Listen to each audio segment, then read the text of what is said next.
Breaking news చూస్తున్నాం. ఎప్పుడెప్పుడా ఎదురు చూస్తున్నటువంటి తెలంగాణ మంత్రివర్గ విస్తరణకి హైకమాండ్ గ్రీన్ సిగ్నల్ ఇచ్చింది.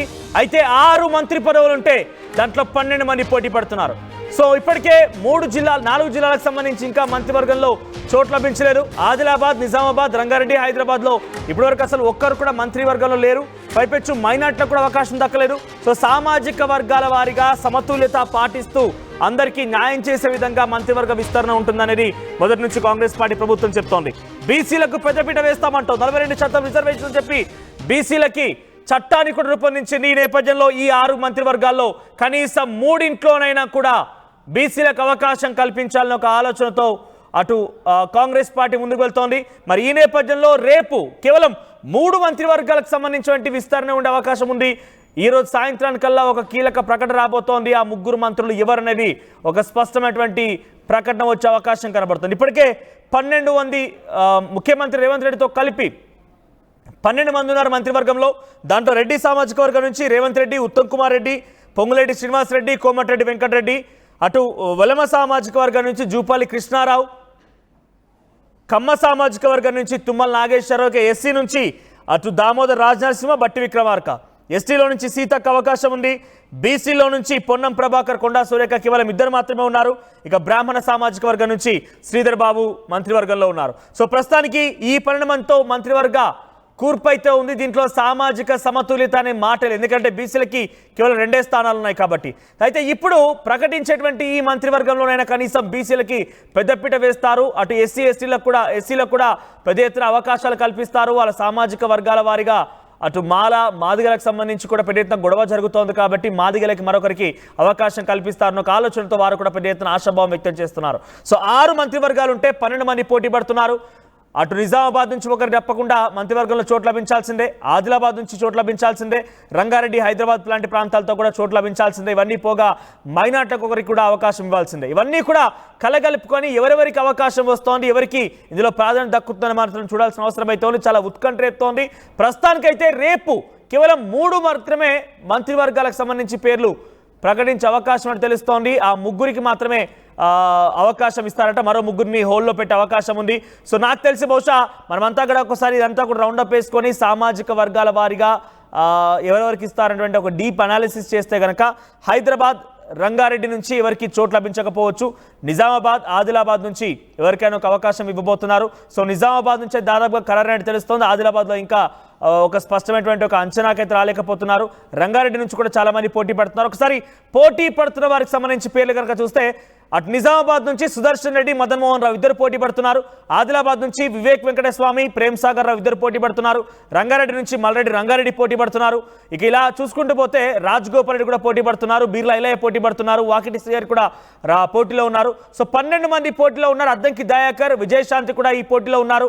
సో తమకు కూడా మంత్రివర్గంలో చోటు లభించాలంటగా చూస్తున్నారు. సో బీసీ సామాజిక వర్గాలకి చోటు పెద్ద ఎత్తున పీట వేస్తాం, వారికి అవకాశం కల్పిస్తామన్నటువంటి మాటని మొదటి నుంచి కాంగ్రెస్ పార్టీ ప్రభుత్వం చెప్తోంది. కాబట్టి ఈ 6 స్థానాల్లో ఒక 3 స్థానాలైనా బీసీలకు కేటాయిస్తారని ఒక ఆశాభావం అయితే బీసీ నేతలు అయితే ఉంది.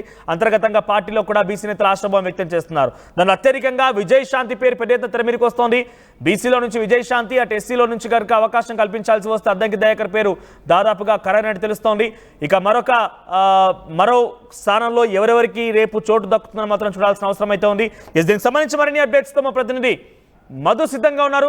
ఎస్ మధు, సో రేపు ప్రకటించబోయేటువంటి అంటే సాయంత్రానికల్లా కీలకమైన ప్రకటన రాబోతోంది. రేపు దానికి సంబంధించి విస్తరణకి గ్రీన్ సిగ్నల్ వచ్చినట్టు తెలుస్తోంది. సో ఎవరి పేరు ఉండే అవకాశం ఉండబోతోంది? 3లో ఆ లక్కీ ఛాన్స్ కొట్టింది ఎవరు?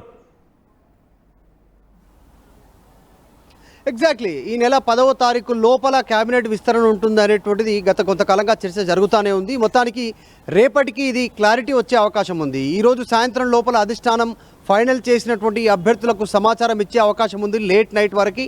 దాంట్లో ఇప్పుడు మొత్తం 6 ఖాళీలు ఉన్నాయి. తెలంగాణలో మొత్తం 18 మంది క్యాబినెట్లో ఉండడానికి అవకాశం ఉంది ముఖ్యమంత్రితో కలిపి. ఇప్పుడు 6 ఖాళీలు ఉన్నాయి. 6 ఖాళీల కోసం పోటీ చాలా తీవ్రంగా ఉంది. దాదాపు 20 మందికి పైగా దీంట్లో పోటీ పడతా ఉన్నారు వివిధ ప్రాంతాల నుంచి, ఒక్కొక్క జిల్లా నుంచి. ఇప్పటికీ ప్రాతినిధ్యం లేని జిల్లాలు ఉన్నాయి. ఆదిలాబాద్, నిజామాబాద్, తర్వాత ఉమ్మడి రంగారెడ్డి జిల్లా, హైదరాబాద్ నుంచి ప్రాతినిధ్యం లేదు కాబట్టి అక్కడి నుంచి ఆశావాహుల సంఖ్య ఎక్కువగా ఉంది. దాంట్లో ఎస్సీ, ఎస్టీ, బీసీలకు ఎక్కువ అవకాశం దక్కే పరిస్థితులు ఉన్నాయని చెప్తా ఉన్నారు. దాంట్లో ప్రధానంగా ఎస్సీ ఎస్టీలకు సంబంధించినటువంటి బీసీలకు సంబంధించిన విషయంలో రీసెంట్గా బీసీల కులగణన జరిగింది కాబట్టి బీసీలకు పెద్దపీట వేయాలి, రెడ్డిల సంఖ్య పెద్దగా ఉంది కాబట్టి ఆల్రెడీ క్యాబినెట్లో బీసీలకు 2 అవకాశం దక్కే సిచ్యువేషన్ ఉంది. ఈ క్యాబినెట్ ఎక్స్పాన్షన్లో మొత్తం 6లో 2 ఖచ్చితంగా బీసీలకు ఇవ్వాలి. ఒకటి ఎస్టీకి ఇవ్వాలి, లంబాడా సామాజిక వర్గానికి సంబంధించి అనేటువంటిది, మరొకటి ఎస్సీ మాదిగ సామాజిక వర్గం నుంచి ఒకరికి ఇవ్వాలనేటువంటి చర్చ చాలా రోజుల నుంచి జరుగుతూనే ఉంది. ఈ మధ్య కాలంలోనే అసలైనటువంటి మాదిగ అభ్యర్థికి మంత్రివర్గంలో అవకాశం కల్పించాలనేటువంటిది ఏఐసీసీ అధిష్టానాన్ని 2 సార్లు కలిశారు తెలంగాణ మాదిగ ఎమ్మెల్యేలు. తర్వాత బీసీలకు సంబంధించి ఇందాక చెప్పినట్టు 2 బీసీలకు ఇవ్వాలనేటువంటి చర్చ ఉంది. ఒకటి వేములవాడ నుంచి ఆది శ్రీనివాస్ పేరు వినిపిస్తుండగా, మరొకటి రీసెంట్గా ఎమ్మెల్సీ స్థానం దక్కించుకున్నటువంటి విజయశాంతి పేరు వినిపిస్తూ ఉంది మహిళా కోటాలో, బీసీ కోటాలో. మరొకటి బీర్ల ఐలయ్య ప్రభుత్వ విప్గా ఉన్నారు, ఆలేరు నుంచి ఎమ్మెల్యేగా ఉన్నారు, ఆయన పేరు వినిపిస్తూ ఉంది ఉమ్మడి నల్గొండ జిల్లా నుంచి. అదే ఉమ్మడి నల్గొండ జిల్లా నుంచి రాజగోపాల్ రెడ్డి పేరు వినిపిస్తూ ఉంది. నాకు హామీ ఇచ్చినందుకే కాంగ్రెస్ పార్టీలో జాయిన్ అయ్యాను అనేటువంటి ఆయన ఘంటాపదంగా చెప్పే ప్రయత్నం చేస్తూ ఉన్నారు. ఒకవేళ రాజగోపాల్ రెడ్డిని ప్లేస్మెంట్ చేయాలంటే మరొక రెడ్డికి కట్ చేయాల్సినటువంటి పరిస్థితి. దాంట్లో సుదర్శన్ రెడ్డి నిజామాబాద్ నుంచి, ఆయన ప్రాతినిధ్యం లేని జిల్లా మంత్రివర్గంలో, ఆ జిల్లా నుంచి సుదర్శన్ రెడ్డి, తర్వాత మదన్ మోహన్ రావు, ఇద్దరు పోటీలో తీవ్రంగా ఉన్నారు. అదే సేమ్ మళ్ళీ ఉమ్మడి ఆదిలాబాద్ జిల్లాలో కూడా అదే పోటీ ఉంది. వివేక్, ప్రేమ్ సాగర్ రావు, వినోద్, ఈ ముగ్గురికి మధ్య హోరాహోరీ నడుస్తూ ఉంది. పెద్దగా చర్చలో వివేక్, ప్రేమ్ సాగర్ రావు పేరు వినిపిస్తూ ఉంటే ఇక్కడ కొన్ని మార్పులు చేర్పులు చేసే అవకాశం కూడా ఉంది కాంగ్రెస్ ఈసారి అనేటువంటిది. ఇప్పుడు ఉమ్మడి రంగారెడ్డి జిల్లా నుంచి ప్రాతినిధ్యం లేదు కాబట్టి గడ్డం ప్రసాద్ కుమార్ని స్పీకర్ నుంచి తప్పించి ఆయనను మంత్రివర్గంలోకి తీసుకునే అవకాశం ఉంటుంది. ఆయన ప్లేస్లో మరొక అంటే ఉమ్మడి రంగారెడ్డి జిల్లా ప్రాతినిధ్యం ఇచ్చినట్టుంటుంది, గడ్డం ప్రసాద్ కుమార్కి మంత్రివర్గంలో తీసుకున్నట్టుంటుంది. సో అక్కడ చెక్ పెట్టే అవకాశం ఉంటుంది. ఇక్కడ మాదిగ సామాజిక వర్గం నుంచి మరొకరికి అవకాశం ఇవ్వచ్చు అనేటువంటి చర్చ కూడా కొనసాగుతూ ఉంది.